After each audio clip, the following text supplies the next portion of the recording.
Welcome back, and you're still watching Good Morning Nigeria, and it's now time for our second topic of discussion. You know, it promises to be a pivotal moment in Nigeria's ongoing journey towards a more secure, inclusive and united future.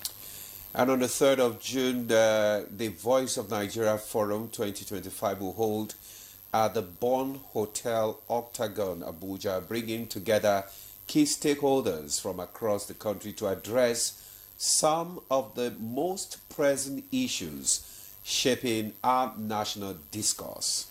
And with the theme, Renewed Hope, Agenda, Citizen Engagement and National Security, this forum aims to ignite meaningful conversation, drive collaborative solutions and inspire collective action for a better Nigeria. And it's also an opportunity to explore how citizens' involvement and national security can align with under the Renewed Hope framework, and how we as Nigerians can help shape the path forward. So join the conversation, lend your voice, because in building a stronger, safer Nigeria, every voice truly matters. I'm now being joined by Jibrin Baba Ndache, Director General, Voice of Nigeria. You're welcome to Good Morning Nigeria. A journalist and a broadcaster too, so you're part of the family. My sister and my brother, good to see you again. Good to see you too, DG. Thank you for what you're doing for Nigeria. Thank you too. Thank you for at least projecting us to the outside world. Thank you. Now, let's be specific. What are the outcomes that you are envisaging concerning this dialogue? Thank you very much. From the preamble that you've given, if you allow me, this is the first time that we'll be having a forum like this. It's part of the innovation that I'm bringing to bear to provide platform for national discourse, both national and international discourse, and to help reposition our brand, but to also shape narrative, like I've said, positively, because enough of lamentation, enough of back and forth. What we set out to do is to provide a platform where conversation can be deepened, looking at what is the role of the citizen, what do the security agencies expect from the citizen, but what is also the responsibility that the citizen also want the security agents to see. And the thing is that at the end, we want solution, actionable solution. What should the citizen do in this period of what experts have called durable disorder? We are not fighting the normal war. The world, experts have said that in the last 30 years, if you look at the world, every insurgency, there are more internal strife than you have interstate war. There are few interstate wars since the 90s. So it is what experts call war among the people. So to end it, it's not just the responsibility of the security agencies alone. It's a collective responsibility, because now we're in the age where experts said the enemy is a friend. The enemy is within. It's not an enemy that wear uniform that you say this is a combatant. It's an enemy that even the security agencies are even careful to confront, because they are not real enemy in quote. They are part of the society, people who have erred and all of that. So even as they are carrying out their own responsibility, they are careful not to go overboard in doing it. Yes, there may be collateral damage that you see everywhere, but this is a war that for us as Nigerians to want it to end, we must come together. And now with the renewal agenda of President Bola Ahmed Tinubu and the opportunity given to us, public media institution, by the Honorable Minister of Information and Nation, where not just creating content in terms of stories and all of that, but providing platform in line with global best practices to say, look, come, let the security agencies come, let citizens come, let's engage, let's get what is the way forward. Enough of lamentation, enough of abuses, backsliding and all of that. And then we look at it, what is it that, how are security agencies treated in other parts of the world? Because if you want the best from someone, how do you treat that person? You know, you go to some developed countries, you know, even the dead, even when you lost someone, the way the dead will be treated by the citizen, you know, is motivating to those who are alive. You know, but sometimes the conduct of some Nigerians about how comments are made even about security agencies, in combat. There is no war anywhere in the world, the insurgency, that there are no collateral damage. And when there are one security agency single that security agents personnel out, you don't, because security, the armed forces and other security, it's a national patrimony. It's not owned by an individual or even a government. It's not a particular government that owns the armed forces or the security agencies, but they have sworn to be dedicated and patriotic and to align with the vision and the focus of any government. So we are providing this platform to bring experts together to come, young people, traditional ruler, religious leader, and even the security agencies, and you can see the lineup from the Minister of Information and National Orientation. What are some of the challenges that you thinking that will be addressed during this forum? Yes, one of it, if you see, we're in the age of misinformation and disinformation, sometimes outright lie. And what I see, because again, also my own interest in the social media space, you see that sometimes because terrorists and insurgents, experts have said that there are a set of criminal non-state actors that play on the mind of the citizen.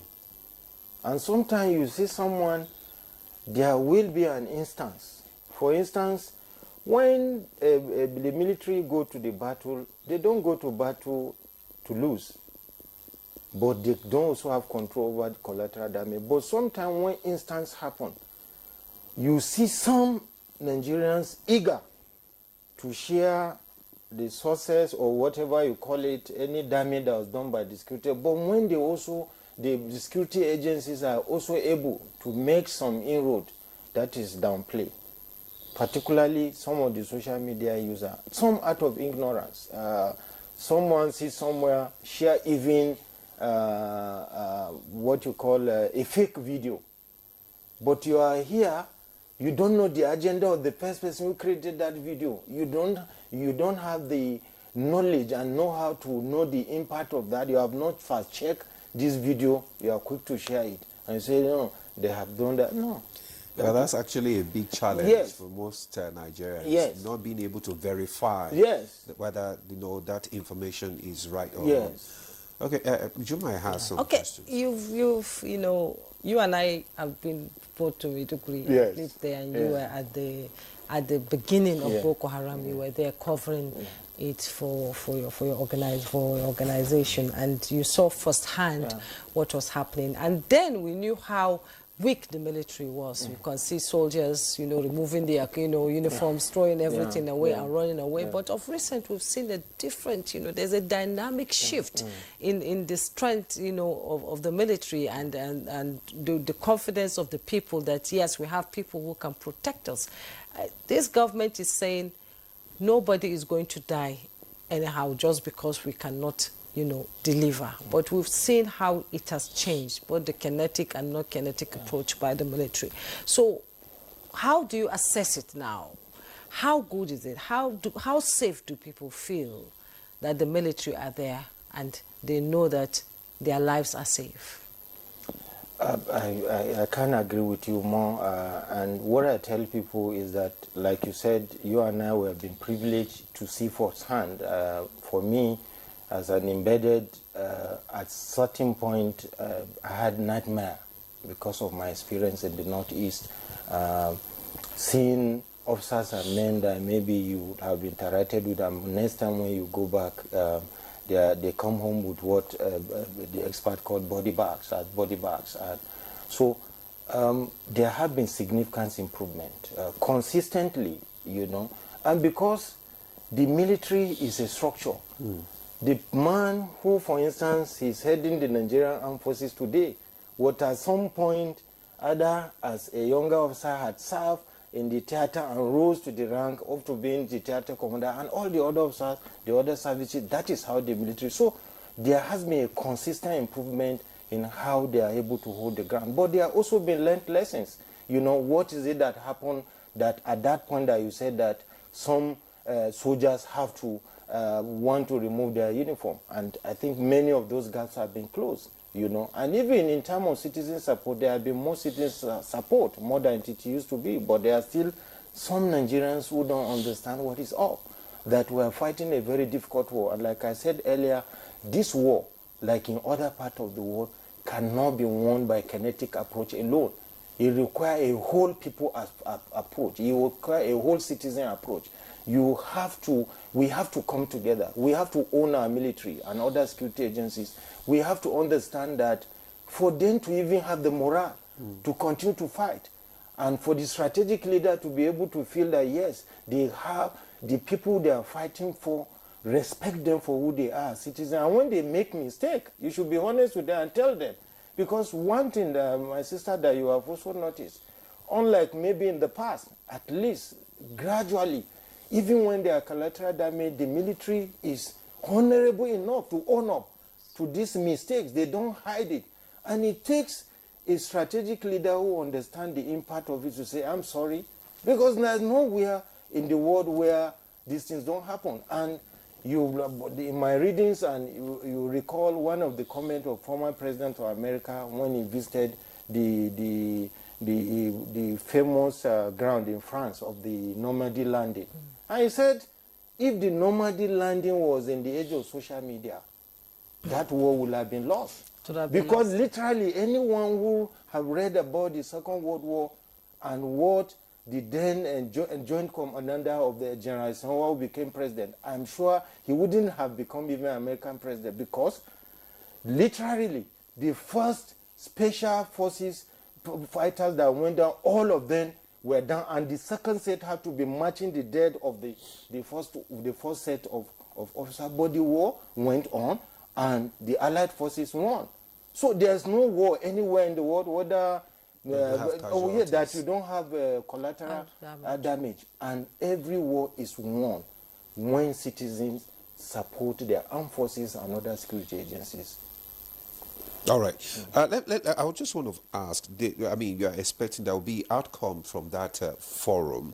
How do you intend to translate the outcome into actionable recommendations for both our policymakers and our security agencies? Yes, if you see, for instance, there will be two panel discussions. One, beyond the comment by strategic leaders, the Minister of Information, the National Security Advisor, Chief of Defense Staff, and perhaps some retired generals who will be there and other concerned Nigerians. The first panel will be head of civil military affairs of the armed forces and defense headquarters, Army, Navy, and Air Force and Police, and also others from other security agencies who also have opportunity to speak about this issue. And then the other panel will include the Director General of National Orientation Agency, other civil society organizations, traditional rulers, and youth organizations, corpus, because what we have done, we have invited schools, universities, secondary schools, and also traditional and religious leaders, so that the audience is an audience that is not just an audience that is just a one-way channel. There will be open discussion about it, but like I said, it's not a place for lamentation or abuses. It's a place to find solutions. It is a place to find solution. Anyone who wants to come to that event, you are not there. It's not a political gathering. It's a gathering about Nigeria. It's a gathering about Nigerians.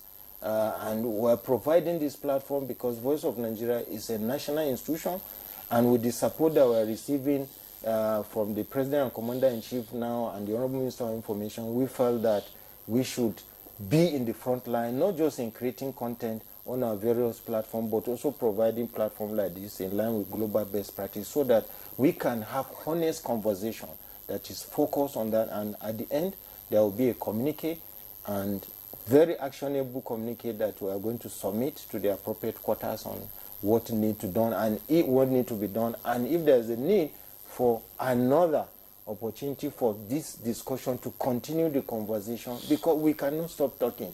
It is our country. We need to own it. We need to provide it, because the way we are defined, we are better than how we are defined by the people. Our contribution, both on the African continent and around the world, it's being diminished by how we are framed, particularly on both the social and some traditional media platforms. Okay, so where is this event taking place? When and what time? So that is it accessible? Yeah. Can you just walk to the place and Yeah, just walk? it's by invitation, but people can join because it will be live stream.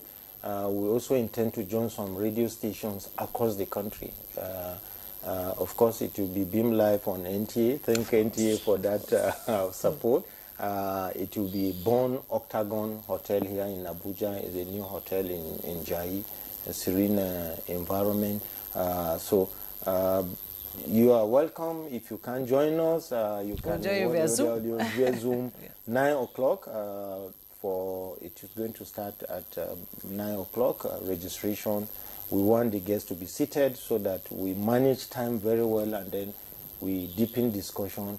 What are the special guests for that forum? You have expected special guest, the Honorable Minister of Information and National Orientation, Alhaji Mohammed Idris, is the chief host.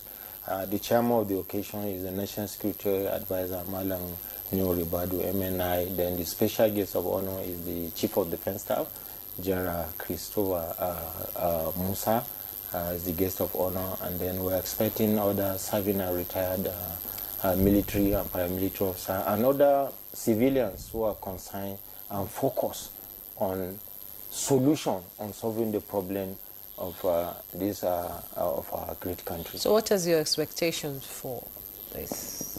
Well, I expect that those that will come to have honest discussion. The discussion will be focused on how to move our country forward. The discussion will be in line with the Renew Hope agenda of the President. We have been given the opportunity, and the President always said, it is for us, the younger people, and those coming behind us. So we cannot join the fray of lamentation. Countries are built by its citizens. We have the opportunity, we are providing it for young people. Many young people, even in diaspora, are willing to join us. There's a group, the under 30 CEOs, that are joining us, other youth.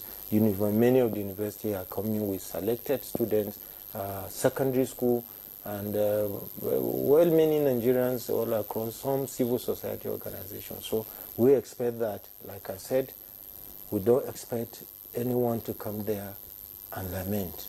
We have had enough of that lamentation. We have had enough of no that. Lamentation. No lamentation. No lamentation. No abuses. It's not providing platform for you to abuse. If you want to abuse, go and create your own.